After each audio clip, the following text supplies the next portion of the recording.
రాములవారి విగ్రహాల ధ్వంసం ఘటనలపై మాజీ ముఖ్యమంత్రి వైఎస్ జగన్మోహన్ రెడ్డి స్పందనను ప్రశ్నిస్తూ ఏపీ బ్రాహ్మణ కార్పొరేషన్ చైర్మన్ బుచ్చి రాంప్రసాద్ తీవ్ర విమర్శలు చేశారు.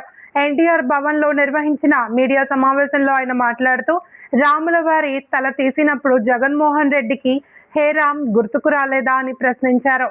హిందువుల మనోభావాలను దెబ్బతీసే ఘటనలు జరిగినప్పుడు ప్రతిపక్ష నాయకులు మౌనం పాటించారని, దేవాలయాలు దేవతా విగ్రహాల పరిరక్షణకు కూటమి ప్రభుత్వం కట్టుబడి ఉంది అని ఆయన పేర్కొన్నారు. రాష్ట్రంలో శాంతి భద్రతలు మత సామరస్యాన్ని కాపాడేందుకు ప్రభుత్వం కఠిన చర్యలు తీసుకుంటుంది అని తెలిపారు.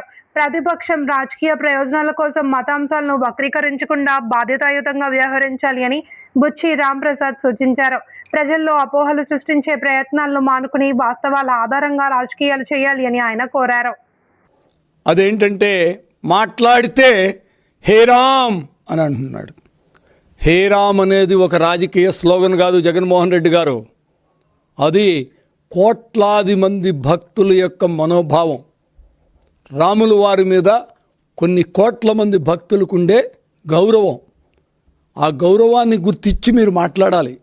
ఎందుకంటే శ్రీరాముడు అంటే ఒక తండ్రి ధర్మాన్ని తెలిపినవాడు శ్రీరాముడు, సోదరుడి ధర్మాన్ని తెలిపినవాడు శ్రీరాముడు, భార్యతో ఏ విధంగా ఉండాలని తెలిపినవాడు శ్రీరాముడు. ప్రతి ఒక్కదానికి శ్రీరాముడిని మనం ఆదర్శంగా తీసుకుంటాం. తల్లితో ఏ విధంగా ఉండాలనేది శ్రీరాముడి దగ్గర నేర్చుకుంటాం. మీకంటే ఇవన్నీ తెలియదు. ఎందుకంటే తల్లినింటో నుంచి బయటికి నెట్టారు, చెల్లినింటో నుంచి బయటికి నెట్టారు. అందరినీ మీకు ఎవరితో సంబంధం లేదు, మీకు కావలసిన అవసరాల కోసం అందరినీ వాడుకుంటారు. కాబట్టి శ్రీరామ్ హే రామ్ అనేది ఒక రాజకీయ స్లోగన్ కాదు. అది మీరు గుర్తుంచుకోవాలి. ముందు మీరు హే రామ్ అనే దానికి మీకు అర్హత ఉందా లేదా, నా అర్హత ఏంటి అనేది ఒక్కసారి మీరు ఆలోచించుకోండి. దానికి కావలసినటువంటి వివరాలు మేము మీకు చెప్తాం. రామతీర్థంలో రాముల వారికి అపచారం జరిగినప్పుడు హే రామ్ మీకు గుర్తు రాలేదా? రాముల వారు ఆ రోజు ఎంత బాధపడి ఉంటారు. ఆయనకి అపచారం జరిగిందా లేదా? ఆ రోజున హే రామ్ అని ఎప్పుడైనా అన్నారా? లేకపోతే రాముల వారిని దర్శించారా? ఎప్పుడన్నా చూసొచ్చారా? చేయలా. ఇవాళ మాత్రం ఈ 2 ఏళ్ల పరిపాలనలో సవ్యంగా ఏ ఆలయం మీదో దాడులు లేవు, అంతా సవ్యంగా ఉంది. ఇప్పుడు ప్రతిరోజు హే రామ్ గుర్తొస్తాడు మీకు. మాట్లాడితే హే రామ్ అని అంటున్నారు. అది మీ యొక్క ఆలోచన. అంటే రాముల వారి మీద భక్తితో గనక అని ఉంటే రాముల వారికి అపచారం జరిగినప్పుడు మీరు వెళ్ళి రామతీర్థంలో రాముల వారిని దర్శించేవారు. అదేవిధంగా రథం తగలపోయినప్పుడు వీళ్ళు అక్కడికి వెళ్ళి చూసేవాళ్ళు. అదేవిధంగా మీకు మన అమ్మవారి గుడిలో సింహాలు దొంగిలిచ్చినప్పుడు చూసి వచ్చేవాళ్ళు. అదేవిధంగా తిరుపతిలో లడ్లలో జరిగినటువంటి కార్యక్రమాలు, అన్యమత ప్రచారం జరిగినప్పుడు వీటన్నిటి మీద, తిరుపతిలో జరిగినటువంటి వాటి మీద వెళ్ళినప్పుడు ఒకసారన్నా చూసి వచ్చేవాళ్ళు. ఇవే కాకుండా ఒక్కటి మీకు నేను చెప్తా. ఒక్క విషయం మీ దృష్టికి నేను తీసుకురావాలనుకుంటున్నా.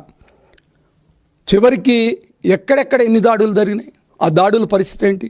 పాడేరులో గిరిజనులు ఆరాధ్య దైవమైనటువంటి అమ్మవారి పాదాలను కూడా మీరు నరికేసినప్పుడు ఏం చేశారు?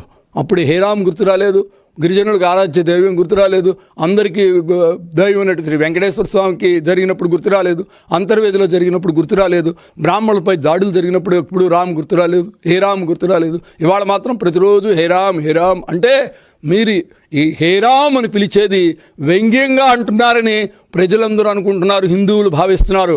ఇంకోసారి హే రామ్ అన్నప్పుడు మీరు రాముల వారికి నేను చేసిన అపచారాలన్నిటికీ క్షమాపణ చెప్పుకుంటున్నాను, నేను హిందూ మతం మీద రాముల వారి మీద నాకు గౌరవం ఉంది, ఆ విధంగానే నేను మాట్లాడుతున్నానని చెప్పి హిందువులందరికీ రాముల వారికి క్షమాపణ చెప్పి, మీరు గత ప్రభుత్వంలో జరిగిన దాడులన్నిటికీ క్షమాపణ చెప్పి అప్పుడు నెక్స్ట్ నుంచి మీరు హే రామ్ అనే అర్హత వస్తుంది. తప్పితే ముందు మీకు హే రామ్ అనే అర్హతే లేదని మరొకసారి మీ ద్వారా నేను తెలియజేసుకుంటున్నా.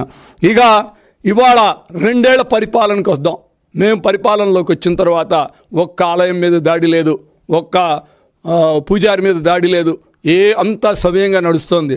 ఈ టైంలో మీరు కావాలని రకరకాల కార్యక్రమాలు చేస్తున్నది మీరా కాదా అని నేను అడుగుతా. 2019లో జరిగినటువంటి వైసీపీలో ఉన్నప్పుడు అమ్మవారి గుడిలో లడ్డూలో ఒక మేకొస్తే ఆ వీడియోని ఈ 2 ఏళ్లలో జరిగినట్టు చూపెట్టింది మీరా కాదా? సోషల్ మీడియాలో దొంగ వీడియోలు పెట్టింది మీరా కాదా? తిరుపతిలో లైన్లో నుంచుని గొడవ చేసిన ఓ భక్తుడు గొడవ చేస్తున్నట్టు ఓ వీడియో పెడితే vigilance and police TTD employees పోయి ఎంక్వైరీ చేస్తే వాడు కాకినాడలో ఉన్నటువంటి మీ కార్యకర్త అచ్చారావు అని చెప్పి రుజువైందా కాదా? అంటే ఏంటంటే ఎప్పటికప్పుడు మీ ఆలోచన విధానం ఈ 2 ఏళ్లలో హిందూ మతం మీద, హిందూ దేవుళ్ళ మీద మీరు చేసిన దాడులు 1 కాదు 2 కాదు, ఇలా చెప్పుకుంటూ పోతే శ్రీశైలంలో ఓ లడ్డూలో బొద్దంకి వచ్చిందన్నారు. ఆ బొద్దింకి ఏంటి? ఆ కెమెరాల్లో, సీసీ కెమెరాల్లో ఏం బయటపడింది? ఒక మనిషి మీ పార్టీ కార్యకర్త ఓ లడ్డు కొని ఆ లడ్డులో ఓ బొద్దింకిని గుచ్చడం కూడా చూపెట్టాం కదా, అది కూడా ఎంక్వైరీలో బయటకు వచ్చిందా లేదా? ఇవన్నీ మీరు ఆగమశాస్త్ర ప్రకారం ఎప్పుడైనా ఆగమశాస్త్ర కమిటీలు ఎప్పుడైనా మీరు వేశారా? అసలు మిమ్మల్ని మీ ద్వారా నేను అడుగుతున్నా, మీరేం చేశారు?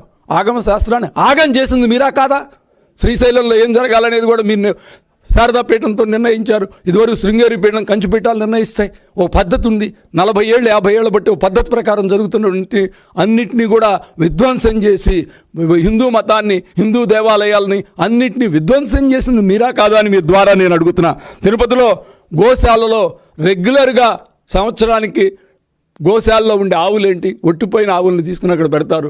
అలాంటి ఆవులు కొంత పర్సెంటేజ్ చచ్చిపోతాయి. ఆవులు చనిపోతే పెద్ద హంగామా చేశారు. చివరికి ఎంక్వైరీ చేస్తే ఏమొచ్చింది అది కూడా మీరు చూశారు.